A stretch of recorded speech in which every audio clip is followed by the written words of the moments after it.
नमस्कार मित्रों, श्री दक्षिणामूर्ति विद्या मंदिर यूट्यूब चैनल में हूँ कामी साहेब आपનું हार्दिक स्वागत करूँ છું। ધોરણ 6 અને 7 વિષય સંસ્કૃત વિષયાંક છે સંખ્યા।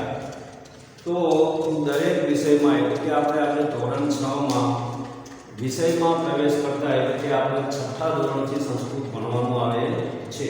તો કોઈપણ વિષયમાં જ્યારે આપણે પ્રવેશ કરીએ ત્યારે એનો જે संख्या है એટલે કે એના એકડા છે એ શીખવા જરૂરી છે, સાથે સાથે એનો જે કકાક્ષરી છે એ પણ શીખવો જરૂરી છે। તો વિષય પ્રવેશ કરતા પહેલા એકડા કઈ રીતે લખી શકાય એ જોવું અત્યંત મહત્વનું છે। તો આજે આપણે અને બીજું કે તમે જો અત્યારે તમે પહેલા ધોરણથી એટલે કે કેજીથી માંડીને અત્યાર સુધી તમે ઇંગ્લિશના એકડા શીખ્યા છો, હિન્દીના એકડા શીખ્યા છો, ગુજરાતી એકડા શીખ્યા છો। તો આજના આ સમયમાં આપણે સંસ્કૃત એકડા કઈ રીતે લખી શકાય એ પણ જોવું અત્યંત મહત્વનું છે। તો આજે આપણે સંસ્કૃત એકડા વિશે અભ્યાસ કરીશું। ધોરણ 6 ની અંદર તમારે પાઠ 2 પૂર્ણ થાય એટલે તમારે સંખ્યા શીખવાની આવશે, એટલે કે ધોરણ 6 માં 1 થી 15 સુધીના એકડા શીખવાના છે અને ધોરણ 7 ની અંદર 1 થી 50 સુધીના એકડા જોવાના છે। તો એને સંસ્કૃતમાં સંખ્યા એવો શબ્દ વાપરવામાં આવે છે। તો આજે આપણે બાળકો 1 થી 15 અને 1 થી 50 એટલે કે આપણે 1 થી 50 સુધીના એકડા શીખવા છે ને બેટાઓ। તો ચાલો આજે હું તમને એકડા લખતા શીખવાડું। બીજું કે ઇંગ્લિશની અંદર આપણને ખબર છે 1 2 3 4 5 6 7 8 9 10 એ જ પ્રમાણે ગુજરાતીમાં 1 2 3 4 5। તો એ જ રીતે હિન્દીની અંદર 1 2 3 4 5 6 7 8 એ આપણને ખ્યાલ છે, કારણ કે આપણે કેજીથી માની 5 સુધી આપણે એકડા શીખતા આવ્યા છીએ, પણ સંસ્કૃત એકડા આપણા ખ્યાલમાં આવ્યા નથી, કારણ કે સંસ્કૃત એ ધોરણ 6 થી શરૂઆત થાય છે। બીજું કે જ્યારે એચટાટની એક્ઝામ લેવાની હતી ત્યારે પણ આ પ્રશ્ન પૂછવાનો હતો કે સંસ્કૃતની શરૂઆત અભ્યાસક્રમમાં ક્યારથી થાય છે? તો ધોરણ 6 થી સંસ્કૃત શીખવાનું શરૂ થાય છે। તો એકડા શીખવા અત્યંત મહત્વના છે। તો હું અહીંયા આજે તમને સરસ મજાના સંસ્કૃત એકડા કઈ રીતે લખાય, એના વળાંક કઈ રીતે થાય છે એના વિશે વિસ્તૃત માહિતી આપીશ। તો આપણે એકડા ભણવાનું ચાલુ કરીએ। તો જો ગુજરાતીમાં એક એવો શબ્દ એકને કહેવાય છે, તો સંસ્કૃતમાં એકને શું કહેવાય? તો હું અહીંયા લખતો જઈશ, તમારી નોટબુક સાથે રાખજો જેથી કરી વધારે ખ્યાલ આવે। તો અહીંયા હું ક્રમબદ્ધ લખું છું।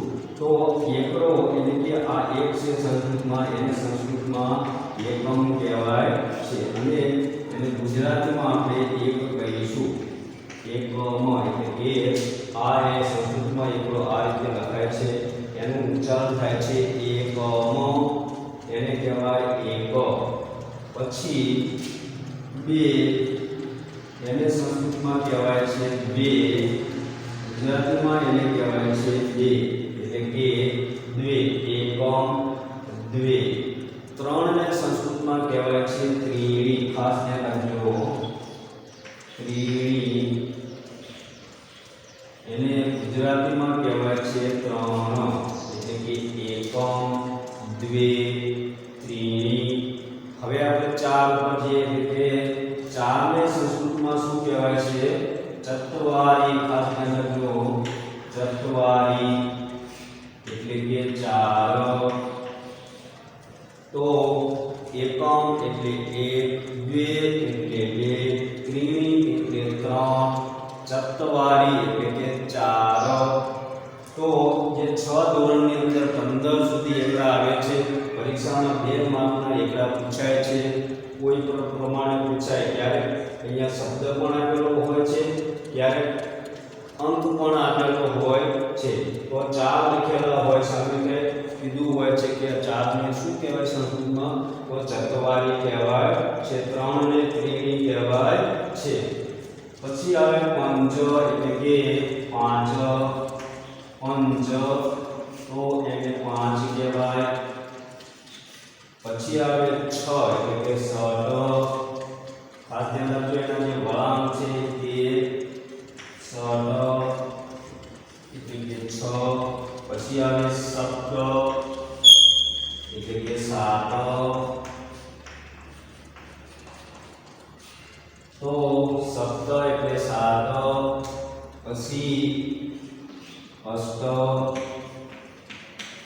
એટલે કે 8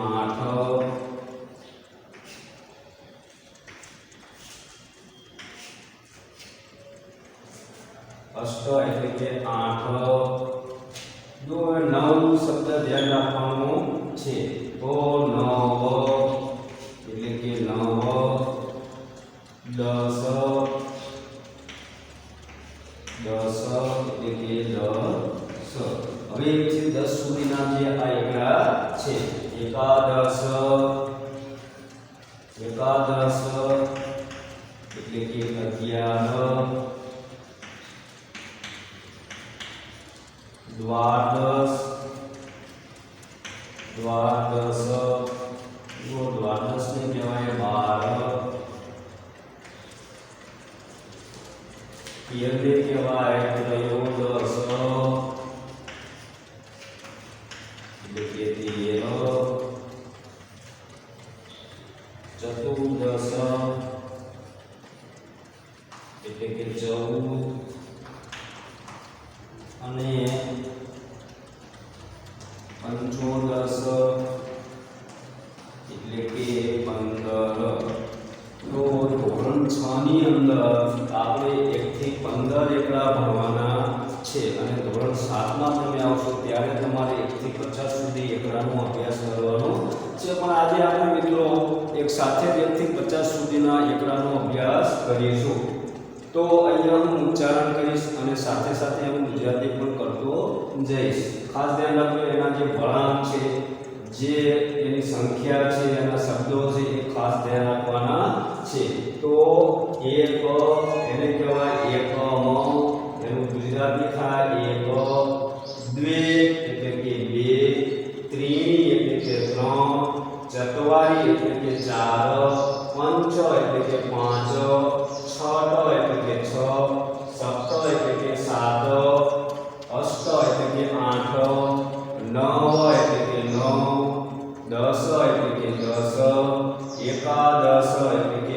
11 દ્વાદશ એટલે કે 12 ત્રયોદશ એટલે કે 13 ચતુર્દશ એટલે કે 14 પંચોદશ એટલે કે 15 તો ધોરણ 6 ની અંદર 1 થી 15 સુધીના એકડા શીખવાડવાના છે બીજું મિત્રો કે આજનો સમય છે સંસ્કૃત માટે ખૂબ જ મહત્વનો છે તમે જો પોસ્ટકાર્ડ જો અથવા તો બીજી કોઈ પણ પત્રિકા જો તો તમને અહીંયા આ જે સંખ્યા છે એ વધારે જોવા મળશે એટલા માટે પણ એકડા શીખવા જરૂરી છે બીજું કે તમે જ્યારે પત્રચાર એટલે કે પત્રો લખો છો ત્યારે પણ સંસ્કૃત એકડાનો વધારે ઉપયોગ જરૂરી છે એટલા માટે આ એકડા શીખવા એ અત્યંત મહત્વના છે તો બાળકોનું જે ઉચ્ચારણ છે એ પણ મહત્વનું છે એકમ દ્વે ત્રીણી ચત્વારી પંચ ષડ સપ્ત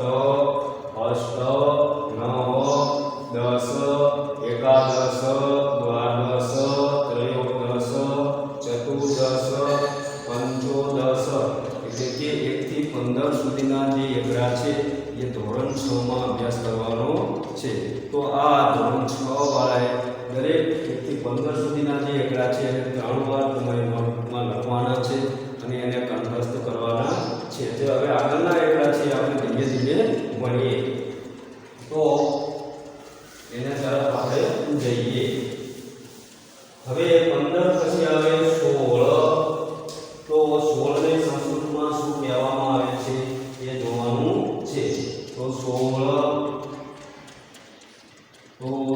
ને સંસ્કૃતમાં કહેવાય 16 એટલે કે 16 17 ને સંસ્કૃતમાં કહેવાય છે સપ્તાદશ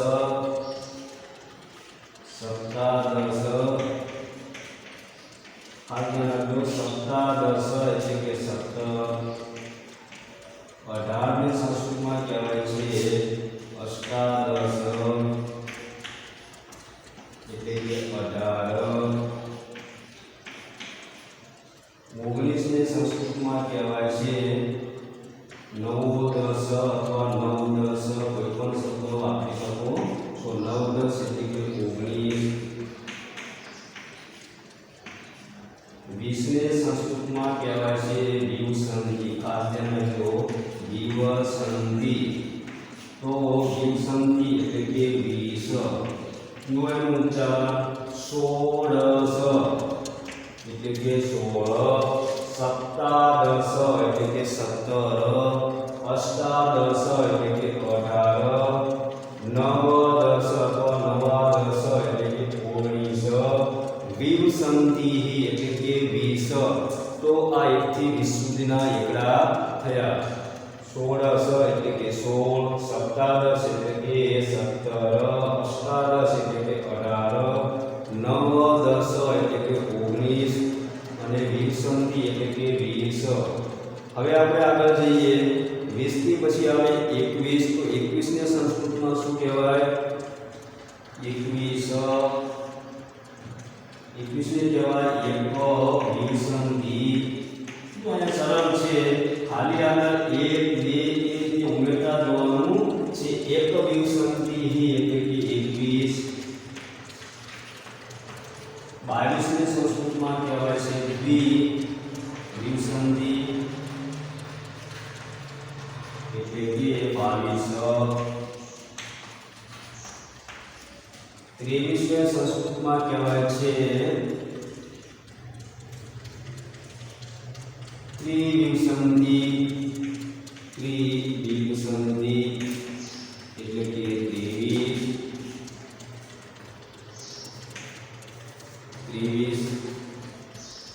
24 ને સંસ્કૃતમાં કહેવાય છે ચતુર્વિવસંધિ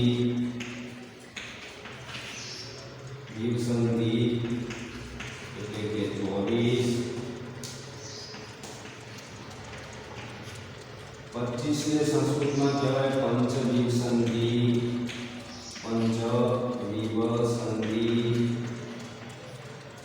એટલે કે 25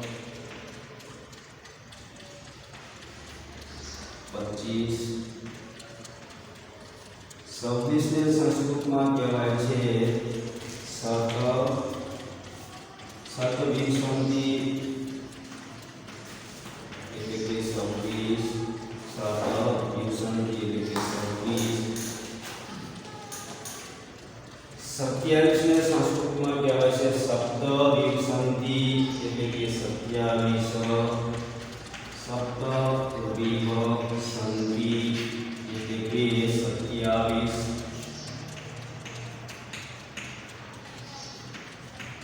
28 ને સંસ્કૃતમાં કહેવાય છે અષ્ટવિવસંધિ એટલે કે 28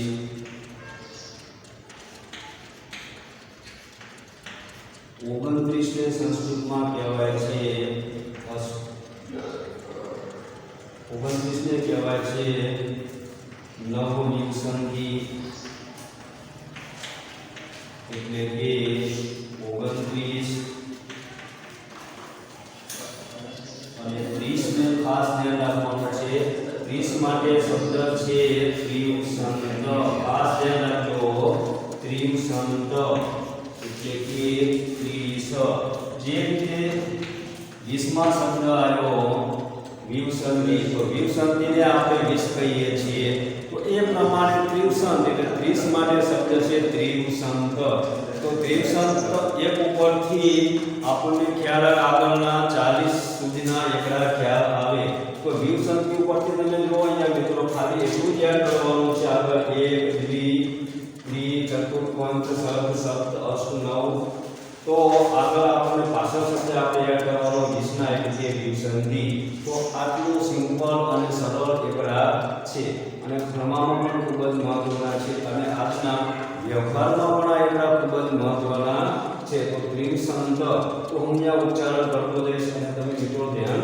રાખજો 16 એટલે કે 16 સપ્તાદશ એટલે કે 17 અષ્ટાદશ એટલે કે 18 નવદશ એટલે કે 19 વિવસંધિ એટલે કે 20 હવે જો આનું આ પુનરાવર્તન કરવાનું છે એક વિવસંધિ એટલે કે 21 દ્વિવિવસંધિ એટલે કે 22 ત્રિવિવસંધિ એટલે 23 ચતુર્વિવસંધિ એટલે કે 24 पंचविंशति એટલે કે 25, ષટવિંશતિ એટલે 26, સપ્તવિંશતિ એટલે 27, અષ્ટવિંશતિ એટલે કે 28, નવવિંશતિ એટલે 29 અને ત્રિવિંશત એટલે કે 30. તો આ 30 સુધીના એકડા આપણા ક્લિયર થયા. તો હવે આપણે ત્રિવિંશત જે શબ્દ આવ્યો એને જ રિપીટ કરવાનો છે અને આગળ શબ્દ આપણે એક એડ કરવાનો છે. તો 30 પછીના આગળના એકડા આપણે જોઈએ. તો 31 આવે તો 31 ને સંસ્કૃતમાં શું કહેવાય? તો આગળ આપણે 31 છે એમાં એક શબ્દ આગળ લેવાનો છે. જો અંદર 31 માં એક અને 30 માટે આપણે શબ્દ બોલ્યો ત્રિવિંશત એટલે કે એક ત્રિવિંશત એટલે 31. દ્વિ 32 ને સંસ્કૃતમાં કહેવાય દ્વિત્રિશંત એટલે કે 32. 33 ને સંસ્કૃતમાં કહેવાય ત્રિત્રિશંત એટલે કે 33. 34 ને સંસ્કૃતમાં કહેવાય ચતુર્ત્રિશંત એટલે કે 34. 35 ને સંસ્કૃતમાં કહેવાય પંચત્રિશંત એટલે કે 35. 36 ને સંસ્કૃતમાં કહેવાય તો સંસ્કૃતનો શબ્દ છે 36 ને ષટત્રિશંત એટલે કે 36.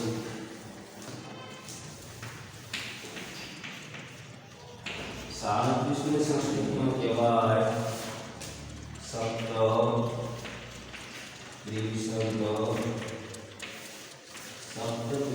એટલે કે 37. 38 ને સંસ્કૃતમાં કહેવાય અષ્ટત્રિશંત એટલે કે 38. 39 ને સંસ્કૃતમાં કહેવાય જો એના વળાંક છે ખાસ ધ્યાન રાખવાના છે એકડા કઈ રીતે લખાય છે એ પણ મહત્વનું છે. તો 39 ને કહેવાય નવત્રિશંત એટલે કે 29. હવે આવ્યો 40 શબ્દ ખાસ ધ્યાન રાખવાનું છે. જે રીતે ત્રિશંત હતું તે પ્રમાણે ચત્વારિશંત એટલે કે 40. તો હવે 40 શબ્દ આપણને મળ્યો તો આગળના 40 થી ઉપરના જે શબ્દો છે એ જોવાના છે. તો આપણે 50 સુધીના એકડા જોઈ લઈએ. તો એક ત્રિવિંશત એટલે 31, દ્વિત્રિશંત એટલે 32, ત્રિત્રિશંત એટલે 33, ચતુર્ત્રિશંત એટલે 34, પંચત્રિશંત એટલે 35, ષટત્રિશંત એટલે 36, સપ્તત્રિશંત એટલે 37, અષ્ટત્રિશંત એટલે 38, નવત્રિશંત એટલે 29 અને ચત્વારિશંત એટલે કે 40. તો હવે ચત્વારિશંતનો ઉપયોગ કરી આપણે 50 સુધી જવાનું છે. તો 41 શબ્દ આપણી પાસે મેળવો. આપણને 41 ને કહેવાય એક, 40 ને કહેવાય ચત્વારિશંત એટલે કે એક ચત્વારિશંત એટલે કે 41. પછી આવ્યો શબ્દ આપણે કહે 42. તો 42 ને કહેવાય દ્વિચત્વારિશંત એટલે કે 42.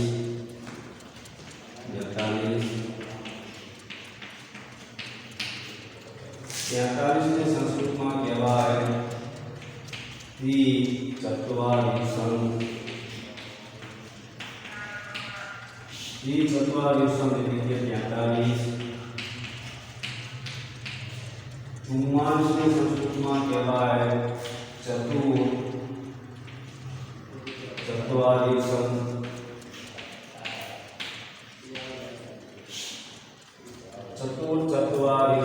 એટલે કે 40. 44 चतुर्चत्वारिंशत् 45 ने संस्कृत में कहेवाय पंचचत्वारिंशत् એટલે કે 45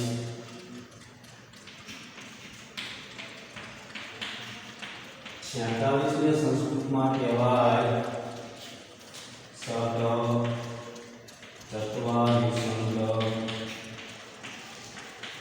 47 એટલે કે चतुर्चत्वारिंशत् એટલે કે 47